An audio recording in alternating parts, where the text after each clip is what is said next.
Welcome to the bottom of the rabbit hole. Salute to all the Matrix University subscribers tuning in. You are appreciated. In this video, we're going to talk about the top 10 things that only the most hardcore Matrix fans would know. And if this is your first time down here, or you want to know everything about the Matrix universe, be sure to like, subscribe, and hit the notification bell so you do not miss out on any yellow-pilled content. Number 1. Shooting locations. Australia's Harbour City was home to The Matrix, the first film produced at the then new Fox Studios. Sydney was used for city scenes, with the normal street signs ripped out and replaced by street names from Chicago. The movie's helicopter scene caused some drama, as restricted airspace was breached, nearly causing production to be shut down. However, wheels were greased, and the laws were changed to accommodate filming of the scene. In this regard, it would seem The Matrix 4 is going back to its roots by having helicopters fly through the streets of San Francisco. The Matrix Reloaded and Revolutions were also shot at Fox Studios in Australia, while the freeway chase and burly brawl scenes were filmed at the decommissioned Naval Air Station in Alameda, California.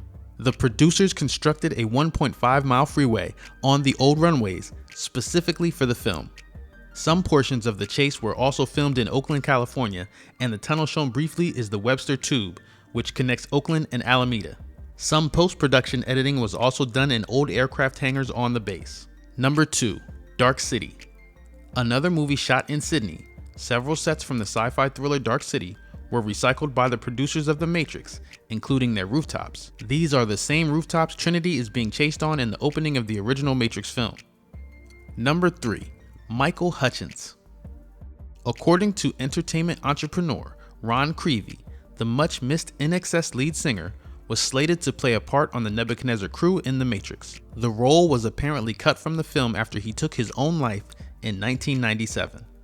Number 4. Finding Neo. Keanu Reeves may have made the perfect choice for Neo in hindsight, but in the beginning, Keanu Reeves had plenty of competition when the film was being cast. While the Wachowskis are reported as having favored Johnny Depp, other names that were originally offered the role include Will Smith, who opted to make Wild Wild West instead, Brad Pitt, Nicolas Cage, Tom Cruise, Ewan McGregor, David Duchovny, Leonardo DiCaprio, and even Sandra Bullock.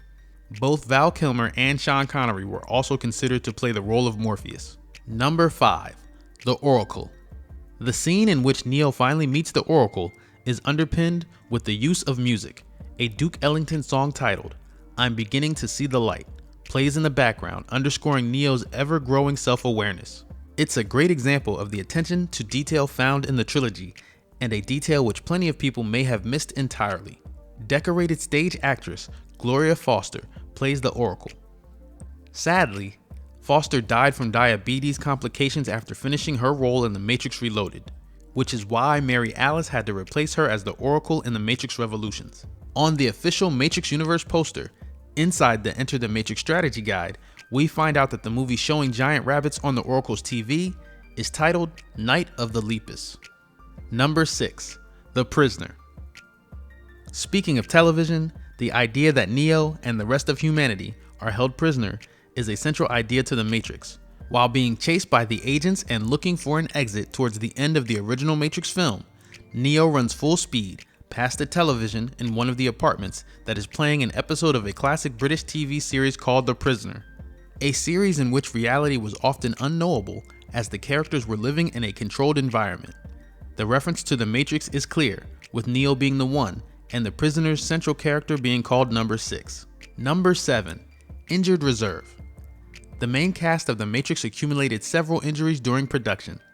Even before pre-production began, Keanu Reeves had spinal issues that were causing paralysis in his legs. He was still recovering from surgery when martial arts training began and had to do light duties. This is why he doesn't do a lot of kicking in the original film. Meanwhile, Carrie Ann Moss rolled her ankle while shooting the government building scene. Not wanting to risk delaying production of the film, she worked through the pain. Hugo Weaving was another to suffer injuries, sustaining them during the grueling 4 months of fight training. He required hip surgery, and the schedule had to be shuffled to accommodate moving the filming of his fight scenes to the end of production. Number 8. The Woman in Red.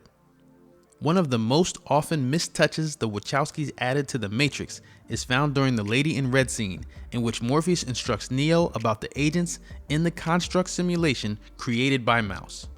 Walking down a busy street, Neo finds himself distracted by the woman in the red dress and learns a valuable lesson about remaining vigilant while inside the Matrix. What enhances this scene that many people fail to see is how many duplicated people there are in the crowd. The Wachowskis wanted to simulate the idea that this is a man-made program and how coders would duplicate background characters to save time. So they hired as many actual twins and triplets they could find in Sydney to make up the extras. It's a wonderful, intricate detail. But did you notice? Or were you too busy looking at the woman in the red dress? Number 9. The Interrogation Scene. The interrogation room with Agent Smith and Thomas Anderson has a number of interesting aspects worth noting that you may have missed. For starters, the monitors we see at the beginning of the scene are monitors for the architect, who we don't meet until The Matrix Reloaded. The file Agent Smith has reveals a few interesting details about Thomas Anderson. His birthday is March 11th, 1962, which would make him 36 years old at that point inside the Matrix, because the file is dated July 22nd, 1998. His father's name is John Anderson. The name Michelle McGahee is listed as his mother, and McGahee was the art director on The Matrix. It also says that Thomas Anderson went to Owen Patterson High School, and Owen Patterson is the name of the production designer. Thomas Anderson's passport is also in the file, and the expiration date reads September 11th. Number 10. Matrix Code. The digital green rain of Matrix code that opens the movie was largely composed of Japanese kanji characters copied from Japanese cookbooks. So the reigning Matrix code you see in the films is mostly Japanese food recipes. And last but certainly not least, I've got a bonus, little known Matrix Trilogy fact. Many of you already know that The Matrix Reloaded and Matrix Revolutions were shot back to back. Filming began on March 1st, 2001 and didn't end until August 21st of 2002. On August 25th, 2001, after shooting a video in the Bahamas titled Rock the Boat, R&B singer Aaliyah died in a private plane crash. This was a super tragic event and a very, very sad day in hip hop. Before her death, Aaliyah was cast in the sequels of The Matrix as the character Z. She filmed part of her role in The Matrix Reloaded and was scheduled to reprise her role in The Matrix Revolutions as Link's wife. Aaliyah told Access Hollywood that she was beyond happy to have landed the role. Z's character was subsequently recast to Nona Gay. In the end, both Gloria Foster and Aaliyah passed away before being able to finish shooting the Matrix trilogy.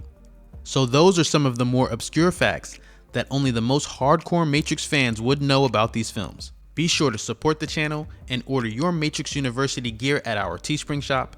If you appreciate this kind of yellow-pilled content, share it on other platforms like Facebook, Reddit, Twitter.